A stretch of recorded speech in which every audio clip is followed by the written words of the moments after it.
This is one of my favorite workflows for creating an illustration. It includes a lot of shortcuts to get to the end result quickly, so it's well suited for projects that would otherwise take me ages to complete. This way I can focus all of my energy on things that I actually care about in that illustration and get those ideas out of my head on a canvas. This has been one of the most requested topics on this whole channel, so today I'm excited to be walking you through my entire process. And this process is one of my more complicated workflows, so that you can get a better idea of how my illustrations are done. I'll be talking about all the tools I'm using and why I chose those tools for those tasks that I'm doing at that moment. The first tool I'm using here is SketchUp. Now, it's important to highlight here that I already have a clear idea of what I want to make, and I absolutely would not start this way if I didn't have an end goal in mind. With this 3D plugin, my only priority is to only focus on getting perspective lines for the main elements. Any surface details or elements that align with these surfaces can be drawn later on top of these reference lines. It's been multiple years since I used SketchUp the last time, so I wanted to also see if I can actually still even use it. That's why I wanted to make these stairs, because the steps required to do the stairs involve all the most useful tools in SketchUp, such as grouping, components, and spaced copies. So my reasoning for this was that if I can make the staircase in a few minutes, then basically all of my knowledge of how SketchUp functions is still valid. Otherwise, I might just close the program because this is not going to work. Then I export this image into Photoshop, and there I am using my mouse and this massive round brush to block in the canopy of this tree. This is so that I don't go too small when I end up drawing the tree, and I'm using these clunky tools just so that I don't do all the fun design choices here at this point. So this part is fine to look silly, because then I feel like I can do something better when I start drawing it.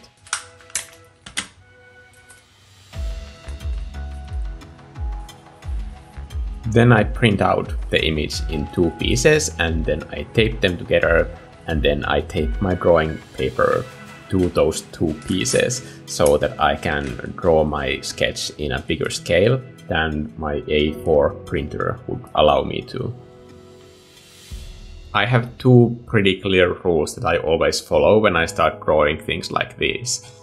It's either the most complicated part first, or the most important part first. Like, those two things I get done before I get into my normal drawing rhythm, because I want to be sure that the most important things are drawn first and that I am happy with them. For this piece, that means that I am drawing the bear character first, and then the rest of the drawing is mostly going to be done from top left to bottom right. These pieces of paper that you see under my hand, those are just to prevent my hand from smudging the drawing as I progress forward. And this direction from top left to bottom right, that is also just to minimize the amount of time that my hand is covering the existing illustration, because these are graphite lines and those will get smudged quite easily, especially in a process like this, because this whole drawing process will last the entire night as I'm doing this. Now, this is pretty quick, I think, for me, considering how large this drawing is. I was quite surprised how quickly all of this came together, and I really enjoyed this drawing process. It has been a while, I'm not gonna lie, since I had an actual graphite pencil in my hand, and this pencil I'm using is a mechanical pencil, but the graphite inside this pencil is so thick that it can be sharpened. I found these pencils about 13 years ago, and I have been using them ever since. I have these sharpeners that are meant for this pencil all over my house, because I never want to have an idea and start drawing and then I have to look for my tools. I just hate that stuff, and they are so small that they are really easy for me to lose. So I have several of these pencils, and because the sharpeners are so cheap, I have just tons of them. I bet I could go into my living room and lift up any one of the couch cushions and I would find one of these sharpeners there. But I just love these tools. And the reason is because they have this great texture on paper that I enjoy, but yet at the same time I get that same level of preciseness and sharpness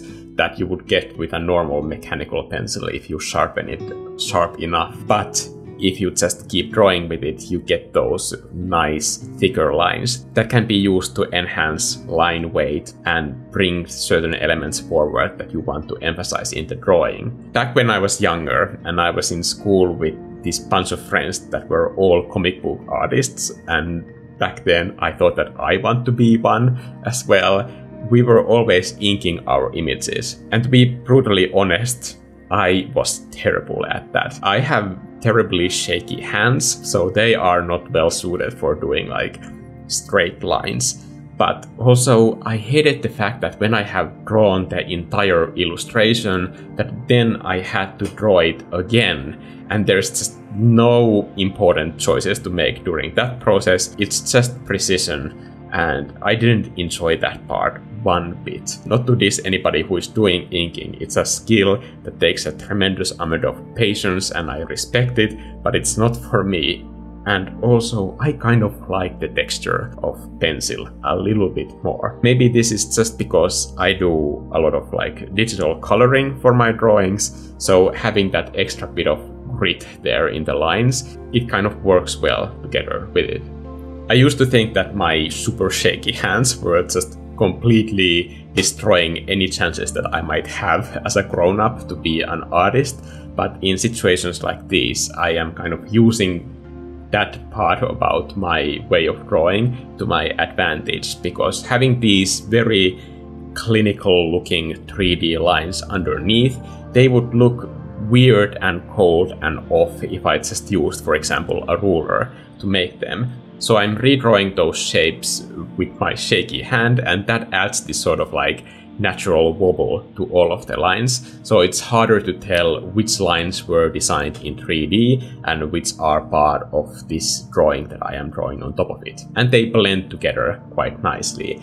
If someone wants to know what brand this pencil is, I'm sorry, I tried to look into it, but there's just no labeling or any logo or any text on my mechanical pencil, so I can't give that information even if I tried, and all of these pencils are over 10 years old by now, so even if they had some kind of a branding on top of it, it has probably been worn off by just me using them all the time. But it's just a mechanical pencil. I'm sure if I went into the store today, I would be able to find some replacement for this that has the same size of graphite inside that I can use the same sharpeners on. So I'm not attached to these specific tools, it's just the method of these tools that I enjoy. And I recommend that you don't get attached to any of the tools that you use too much, because as soon as you find, for example, a watercolor paper that you like, it will stop being produced, and this is what happened to me, and that can be the reason that you stop making art. So be flexible. If the exact perfect tool that you love using is not available, please don't let that be the reason why you stop making art, because your art should be more important than that. You're not too good to use other tools that are maybe not ideal for you, but I think art should always be more important than having the optimal tools and optimal time of the day and situation in life to create it. Because if you wait for these perfect moments to create art, then no art ever gets made. After scanning the image, I bring it into Photoshop instead of Procreate right away. Because in Photoshop I can select the entire drawing and then set that as a layer mask. And then I just invert that layer mask so that I can separate the lines from the paper. The brush I'm using for all the colors in this painting is called Heavy Paper Brush, and it's from my Watercolors for Bears brush set. What I like about this brush is the subtle creamy quality that it has when blending with other colors that are on the same layer. I usually only use one brush for each painting, But since there are a few instances when I'm adding new lines to the drawing, in those cases I'm switching to less angry pencil from that same brush set. This pencil uses watercolor paper grain as texture, like that heavy paper brush does, so they fit together well when used in the same piece. When I'm adding foreground elements to this piece, I will be using the same line art shortcut that can be seen in this tutorial. I'll slap it here as a card if you want to use that technique yourself. Remember how I said in the beginning that I had a clear idea what I wanted to make before I started? These opportunities of working with inspiration, they don't come often. If you're a professional artist, you can't rely on inspiration to show up to every single piece that you make. But when you get that opportunity, when suddenly a window opens in your mind and you see through it to this other world, I'm not your dad, and I'm not here to tell you what to do, but if I was, I would say that, damn it, pay attention to these moments. They are precious and they are few, and you better respect them when those moments happen to you. You are being called into adventure. Do not miss those moments. Because if I've learned anything about inspiration over the course of my life, it would be that these rare moments of inspiration, when you see something great through that window on the other side, when that window opens, I personally know for a fact that it won't stay open. When you see that vision of an illustration or a painting or whatever creative thing that is on the other side, that window starts to close right away. I love that challenge because I feel the resistance of the window closing, and I know that I'm doing something important. The time limit that comes with that window closing, that expands as you progress as an artist. When I started making art, when I had a flash of inspiration, that window would close really quickly and I wouldn't get anything done. But these days I have clearly more time. I have several days to work on that piece before I lose track of what I'm making. But it's still a time limit and it's still counting down. So my time use is all towards that single moment when I have only my painting as a guideline. When that window has closed and I don't have that inspiration to guide me anymore, then I look at my canvas and see what can it tell me about what it needs to be. Because if at that point I have enough elements there that the painting can speak for itself and tell what it needs, then maybe it can help me go through that rest of the way to get the painting to that finished state where it's as close to that original inspiration as possible.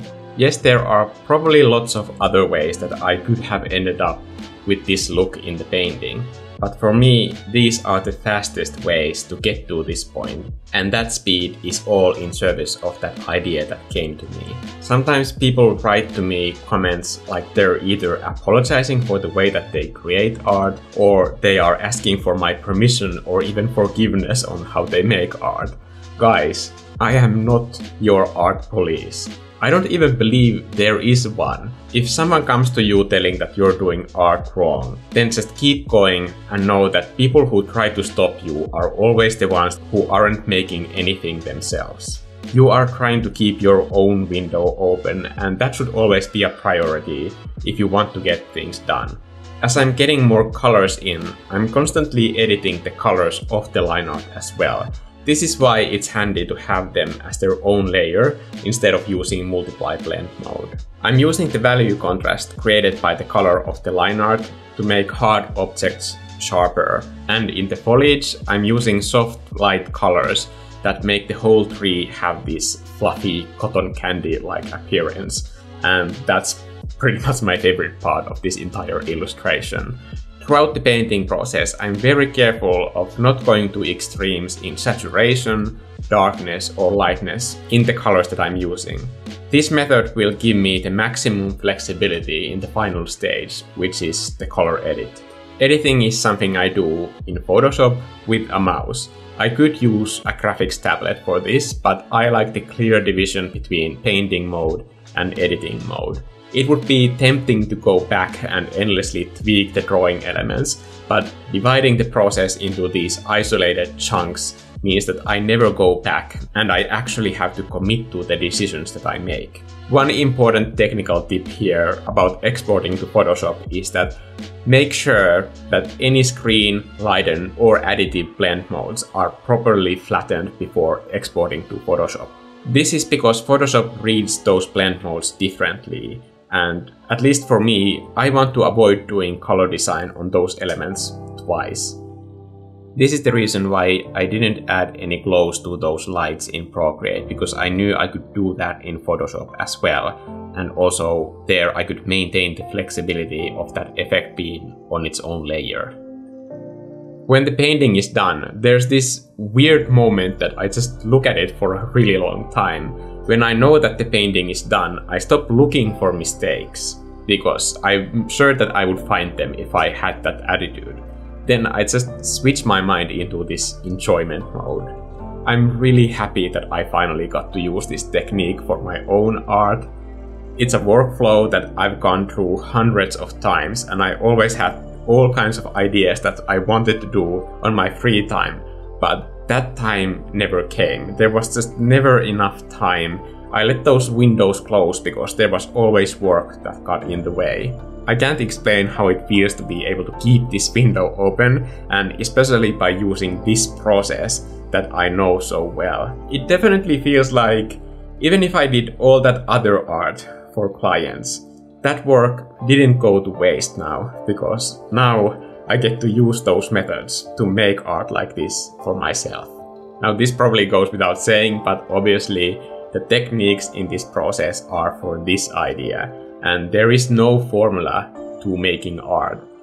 There's especially no right formula to making art, so I encourage you to find methods that work for you in the most efficient way possible. I'm sure all of us would love to see what you see through those windows that open up only for you to paint. I'm Mikko, and I'll see you guys in the next video. Bye!